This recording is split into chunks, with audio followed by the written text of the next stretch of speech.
boy, have I ever been looking forward to this one. So, my latest travels have seen me in Cuba, and that is one of my favorite countries to research and study. Probably partly because of its relations, or lack thereof, with the US, and the fact that it has such a turbulent history.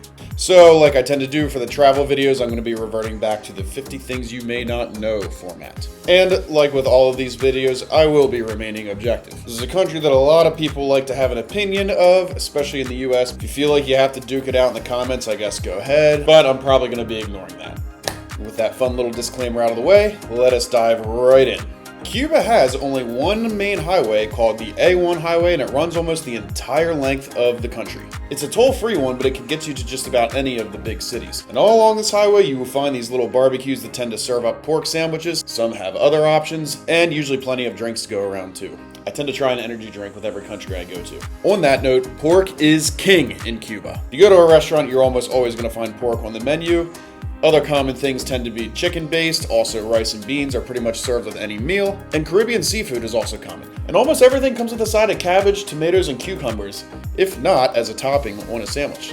Oh, and a little side note, the Cuban sandwich that we eat here in America kind of originates in Florida. That's not actually native to the island. The two most popular alcoholic beverages in Cuba would probably be the mojito and what I preferred, the Cuba Libre. It's just a fancy way of saying rum and coke, usually with a lime. The name actually comes from an old joke from the Spanish colonial days where rum represents Cuba and coke represents the United States. The two are meant to come together to free Cuba from Spanish colonial rule. One of the main cervezas that they had in Cuba is called Cristal, and this is probably my favorite beer I've ever had in the Latin American countries I've been to. Looking back at food, all of the cattle in the country are actually owned by the state. This is because cattle is rather scarce there and they don't really have factory farming the way we do here in the United States. Therefore, it is reserved for those who need it most, typically older people and children. Contrary to popular belief though, almost every farm is privately owned. The stipulation is that you have to sell a large portion of that to the government, but whatever you have at the end is kind of yours to do whatever you want with. Speaking of farms, it's really no surprise that tobacco makes up a large part of the economy.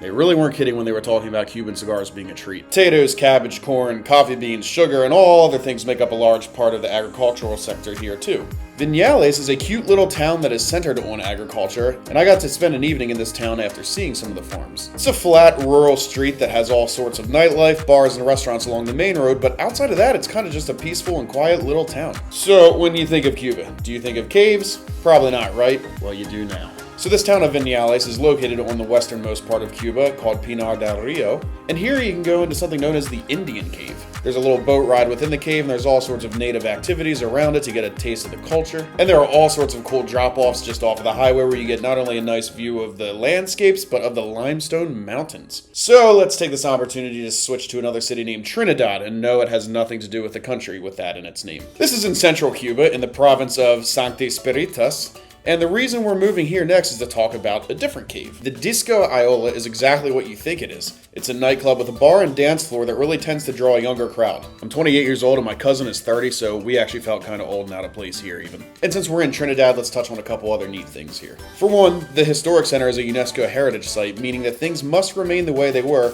and you can't pave over the cobblestone roads, preserving the Spanish colonial architecture and all of that. I spent 2 nights here, and honestly, this was probably my favorite part of Cuba because it wasn't quite as much of the hustle and bustle that you find in Havana, but it was a little more than just the quiet town of Viñales. My main guide that kind of helped us around a lot was named Alejandro, and he's actually from here. Spending a few evenings off the clock, if you will, with him was pretty cool, getting a better insight into Cuba, and other nights we just kind of wandered off on our own. Now, an important part of Trinidad is the Plaza Mayor. Here is where the Church of the Holy Trinity sits, as well as the sloped gardens in front of it. This is still a very important spot today, especially to those who follow the Christian faith, and they do a lot of celebrations around Easter. Music seems to be a pretty large part of the culture in Cuba, but especially in Trinidad. There are several casas de música, the most popular one being right by the Plaza Mayor, and a short walk from the Disco Iola. Now, before we move away from here, let's look at a couple more important sites. One of them is the Museo Romantica, which I believe, if I remember this correctly, was once a prison. The Ancon Beach is a short drive away where you can get a delicious coconut drink and a beautiful view of the water. And a fun little part is the Central Park of Cespedes, where you'll find a lot of kids skating and practicing sports. Alright, so this seems to be like a good time to talk about Cespedes. Let's look at Cuban Figures. Figures, shall we? So his full name was Carlos Manuel de Céspedes. He helped kick off one of the earliest independence movements from the Spanish in 1868, starting what is known as the 10 Years' War that went to 1878. And another reason why this is so significant is because he actually was part of a Spanish colonial family that had slaves, but he ended up freeing them and encouraged them to join a movement against Spain with them. This would also cause some pretty heavy repressions from Spain, and he would only make it till about 1874 until he met his death. Continuing on with important Cuban figures, Jose Marti is extremely important to Cuba.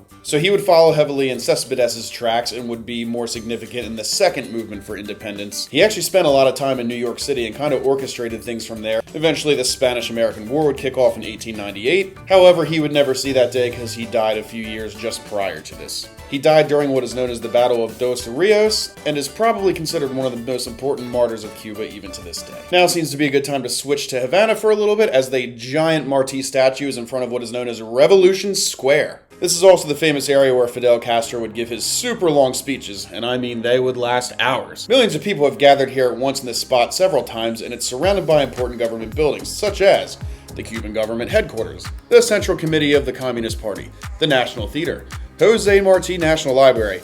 There's the Ministry of Interior with a massive Che Guevara mural, and there's the telecommunications one with a giant Camilo Cienfuegos mural. Alejandro was a bit of a jokester and had me convinced that this was Ayatollah for like 5 whole minutes. Wouldn't have made much sense, but it worked. Let's talk about Camilo Cienfuegos. So he was a major player in the most recent Cuban Revolution, you know, the big one that we all know and talk about. He only made it till 1959 and died at the age of 27. He was known for his friendly, carefree attitude, his commitment to leadership in the revolution, and nobody really knows what his political leanings were. Communists, anti-communists, and anarchists have all tried to claim him. Alright, so there's a lot of other cool stuff in Havana we gotta cover, so let's move forward. So the Capitol building is very much just for show these days, meant to represent the colonial pre-revolution times. Much of the architecture is reflective of French, Italian, and Spanish tradition. Inside, you can also find one of the oldest Cuban flags, a statue of Lucifer in the center due to a prank pulled by a rebel who disliked religion during the colonial days. And there's actually a bust of Abe Lincoln, as Fidel Castro is said to have admired him for freeing the slaves in the United States. Boy, there's so much history to talk about. So in Havana, you can find Ernest Hemingway's favorite bar, and I will warn you, this place seems to always be packed. Just outside of the city, you can find his house, with most of the rooms remaining the way they were when he left. He liked to write very drunk and edit sober, and he always wrote up against the wall despite all these nice areas in his home. Definitely one of the neatest things I saw while in Cuba. Let's talk about alcohol some more. So the Bacardi Rum headquarters actually used to be in Cuba, and the building still stands there to this day too. When it was seized by the revolution, it was just simply rebranded as Santiago de Cuba, and they would nationalize it. If you look on a Bacardi bottle, it actually says that in the bottom of most of them. Now just a few short steps away from Hemingway's favorite bar, you can find the Presidential Palace, which is what held the first communist national assembly, right across from the Revolutionary Museum. Here you'll find some of Batista's old weaponry, the Granma, and the Eternal Flame. So I feel like we should elaborate on some of those things. Fulgencio Batista was the dictator that Fidel Castro and the guerrillas fought and eventually won against when the October Revolution made it to the Sierra Maestra in 1956. Originally, he was actually one of the more progressive presidents of Cuba, being elected into office in 1940. Early Castro constitution drafts actually heavily reflected his, but then he came back in 1952 via coup and kind of acted more as a US puppet. It's largely believed that this discontent is also what helped Castro become so popular in the Sierra Maestra among the peasantry and the villagers. And now moving on to the Granma, this is the name of the ship that Fidel, Raul, Che, and many others sailed in on from Mexico. Originally there were 82 people aboard this thing and only 12 would actually make it, landing in the Oriente province. The fact that this small group of guerrillas was able to take on an entire military is still a bit of a mystery to this day. Many say it's the resilience and a little bit of luck. And I mean, they literally just had to like hide in mangroves and live off of sugarcane until the villagers were able to help them and they were able to build a little momentum. And say what you will about Fidel Castro, but there is a reason why this worked. But don't worry, we'll return to him later. So returning back to some Havana-centric things, you will find the Fortress of the Three Kings of Morro. Havana actually started as a fortress in 1519, originally owned by England, and the walls were meant to keep the pirates away. You can actually still see the lighthouse that's there to this day, and they would eventually trade it to Spain for Florida. Talk about getting the raw end of the deal, am I right? Nearby this is the Christ of Havana statue, which kind of overlooks the whole bay and Havana. It is 20 meters high, carved entirely out of Carrara marble, and it sits right across from Che Guevara's old house and headquarters, which you can also visit. Now, I'm pretty sure just about everybody has seen Che Guevara, especially this popular image of him, but man, he is everywhere in Cuba. He's another person that everyone in the US seems to have an opinion on, and I feel like most people don't really know why. And I mean that from both sides, like the people who like him and don't like him.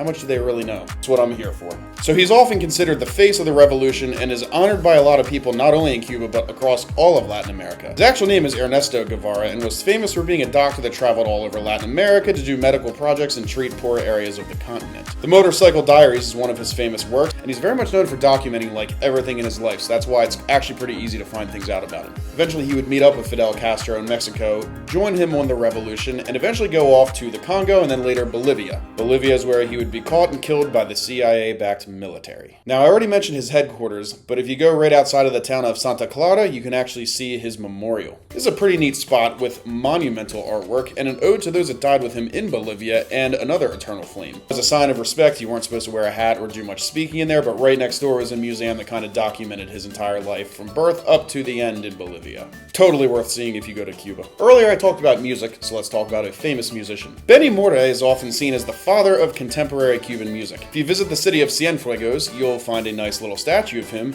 and this city itself is considered the jewel of the Caribbean. A lot of the architecture is also very reflective of the French. Looking at the homes in Cuba, a lot of them have this little like open courtyard on the inside. While you are inside, you're also kind of still outside. I know, it's confusing. Because of the weather there, it's kind of doable, and like a lot of the outside areas that people hang out in and sit and eat and talk, they're gonna have like a drain in the middle for when it rains, but then there are closed off areas that are entirely inside, typically bedrooms, kitchens, and things that, you know, shouldn't be affected by the elements. And a lot of places have terraces on top, including all of our casas, and because it's such a walkable city, many of the buildings are slim and tall and have very steep stairs. If you have a few drinks, be careful in them and don't fall like I did.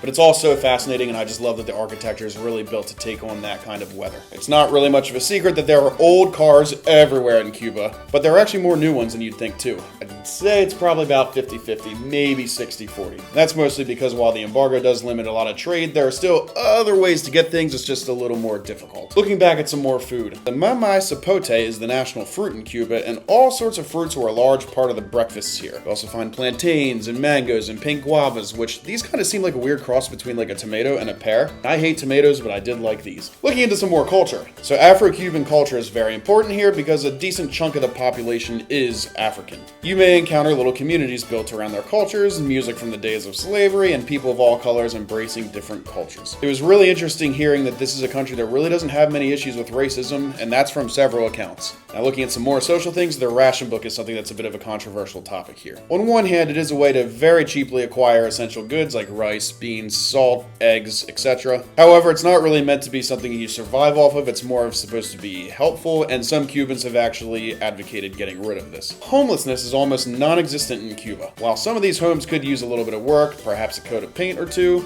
it's pretty much guaranteed a constitutional right to a home, job, education, and healthcare.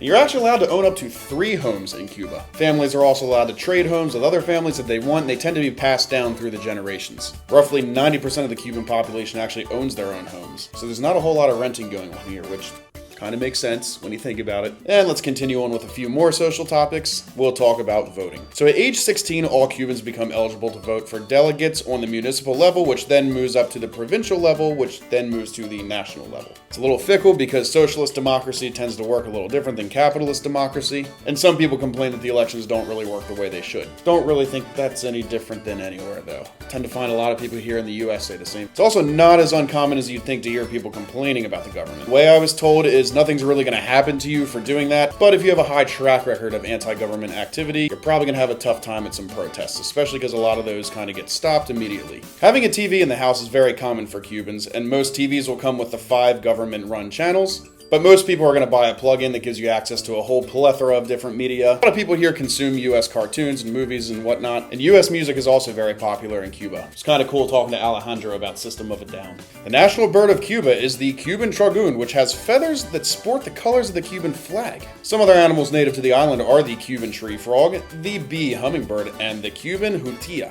Oh, and there are wild cats and dogs everywhere. We went to this really neat alternative bar that played a lot of like hard rock from the US, and there were cats here, and I got to hold this really cute one. So briefly jumping back to Havana, let's look at a couple of the squares that are really important but aren't Revolution Square. There's Plaza Vieja, the old square with a big open area surrounded by small businesses. There's the Plaza de Armas, where Havana started, the Plaza de Cathedral, which is a popular one for wedding shoots, Plaza de San Francisco, and Plaza de Cristo. There's also Jose Marti Park and Lenin Park, and honest to God, you could make a whole video just on Cuban squares and parks, so we're gonna move on. So the name of Cuba when it was a US protectorate in 1902 all the way up to the revolution was called the Republic in Arms. And we haven't really dove deep on the big elephant in the room yet, Fidel Castro, so let's take time to do that now. So he was born in Santiago de Cuba, another large city in the east, in 1926. This is also where the Moncada Barracks attack site was from 1953, which is largely seen as what kicked off the revolution and where the July 23rd revolution name comes from. This is also where his close comrade Abel Santamarita was tortured and murdered by Batista's men. Fidel spent a lot of time in jail writing before he was exiled to Mexico and learned military tactic from an ex-Spanish officer who fought the fascists in the Spanish Civil War. His name was Alberto Bayo. And fun fact, Fidel actually never claimed to be a communist until 1961.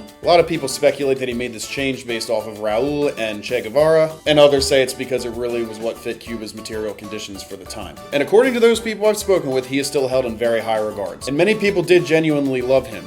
People today who don't like the government even say things as far as, well, if Fidel were still here, this wouldn't be happening. Their economy is not really great at the moment. And even a lot of people who don't like him are like, well, he did good things, but he had too many self-interests as well. And others might tell you he held on to power for too long. I mean, it was like 4 decades. Fidel was very charismatic, a powerful speaker, and his policies were very popular considering what was going on with Cuban-US relations at the time. And when the USSR fell, this made it even tougher because they kind of held up a lot of Cuba's economy. Some will say that the 70s and 80s were the most prosperous times for Cuba. So why don't we take a look at a few of these US policies that caused such a strain. So for one, pre-revolution there was something called the Platt Amendment, which basically said that the US could invade anytime they didn't like the leader, or if the leader didn't suit their interests. Think back to the United Fruit Company in the Colombia video, or the British Protectorate of Zanzibar from that video. So the embargo is what makes it tough for Cubans to trade, and this has been in place since JFK was in office. In fact, it literally states that it was meant to bring out hunger and desperation among the Cuban people to try and, I guess, like, urge them to overthrow the government. Some people will blame the embargo, others will blame the government itself because they refuse to step away from Marxist ideology too far.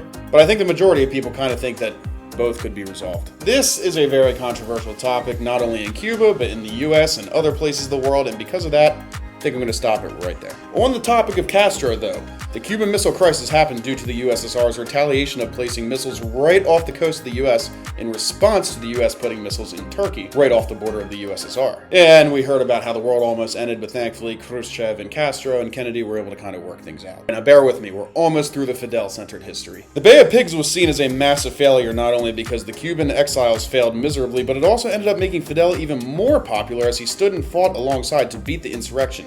These are photos from the actual site and the museum. Fidel as an entire character is so much of an enigma, and I would really encourage people to read up on him because he's such a controversial person, and so many opinions exist on him. If I could recommend a book, check out Fidel, A Critical Portrait by Tad Sullick. It kind of touches on the highs and the lows, you know, objective. And I guess the moral of the story here is that nothing's ever as black and white as it is presented to us. Cuba's obviously a far cry from being a utopia and a socialist paradise, like the one tour guide said to me in the Capitol, and life can be pretty tough for many. But according to people that I've talked to, almost nobody's going to hold the same opinion as those in Miami who are exiled. They tend to be seen as a little extreme by mainland Cubans. So yeah, not a paradise, but also not really this terrible hellscape that people make it out to be.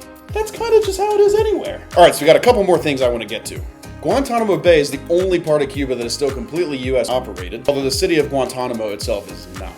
And it's kind of funny because the Cuban government refuses to cash these little checks that the US will send. It's nothing real major, but it's kind of just a spiteful move. And because it's American run, it's also the only place on the island you'll find a McDonald's. Looking at some native plants from Cuba, we have the blood flower, the black-eyed Susan vine, and the shaving brush tree. Another thing that's not really surprising is how popular the Cuban espresso is, which is served in these tiny little cups kind of meant to sip off of, similar to getting like a drink of just whiskey. Like seriously, if you get one of these, don't drink it all in one sip. If you got like a full Starbucks-sized cup of coffee of this, that would probably even put your veteran coffee drinkers in the hospital, because man, it's strong. So dollars and euros are pretty much accepted everywhere in Cuba, especially in your touristy sectors. Many will prefer them over the Cuban peso just because of how much more valuable they are in comparison.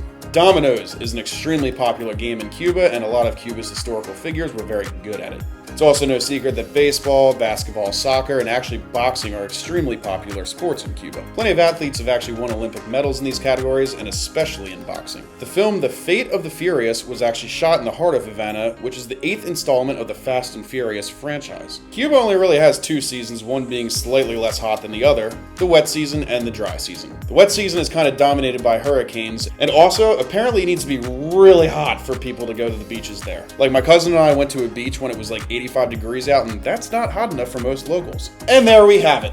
Not only was this probably the most fun video for me to make, but this was easily my favorite trip that I've taken. I like how unique the experience was and how I got to interact with probably more people than literally any other country I've gone to. English was far more prevalent than you'd think, far more than in Colombia. And no, I did not only get to see what the government wanted me to. It's really annoying when people come up with such nonsense, because it was pretty free range, we just had suggestions from the guide. Like I said, things are almost never the way you think they are. And as usual, thank you from the bottom of my heart for sticking around to the end. Like, comment, share, subscribe, all the normal stuff. Until next time.